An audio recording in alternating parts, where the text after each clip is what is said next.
Après avoir correctement installé, d'après les indications fournies dans le manuel technique, le lecteur de tag XTRB FAC, il faut connecter la borne rouge du bus à la carte électronique, platine E045 dans notre cas, puis vérifier l'allumage des 2 LED bleus sur le lecteur.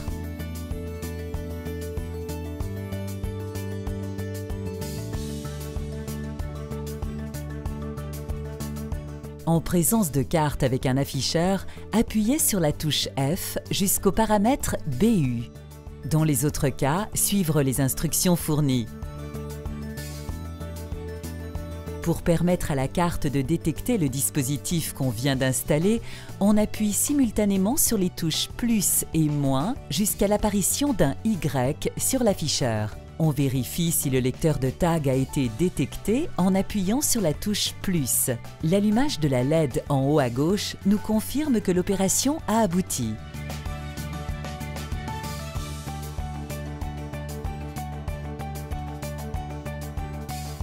En suivant les notices fournies, sélectionnez les Deep Switch en fonction de la commande souhaitée.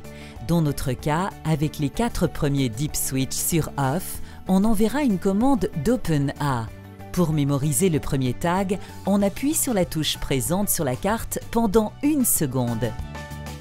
Lorsque les 2 LED bleus s'allument et après le signal sonore, on approche le tag du lecteur.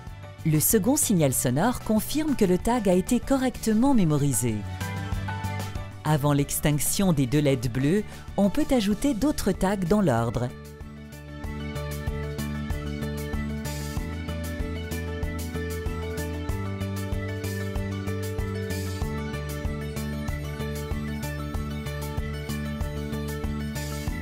Si, dans un second temps, on souhaite ajouter d'autres tags, il suffit d'approcher un tag vierge du lecteur et de le maintenir dans cette position jusqu'à l'allumage des LED bleus, accompagné du signal sonore. On approche à présent un tag déjà mémorisé et après le signal sonore, on approche le tag vierge. Un autre signal sonore nous confirme que la duplication a abouti. Avant l'extinction des 2 LED bleus, on peut ajouter d'autres tags dans l'ordre.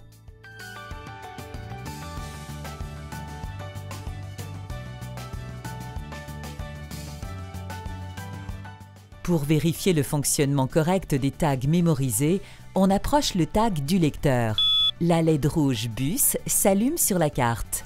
Le chiffre 05 apparaît sur l'écran et le portail est en phase d'ouverture. Répétez cette vérification pour tous les tags mémorisés.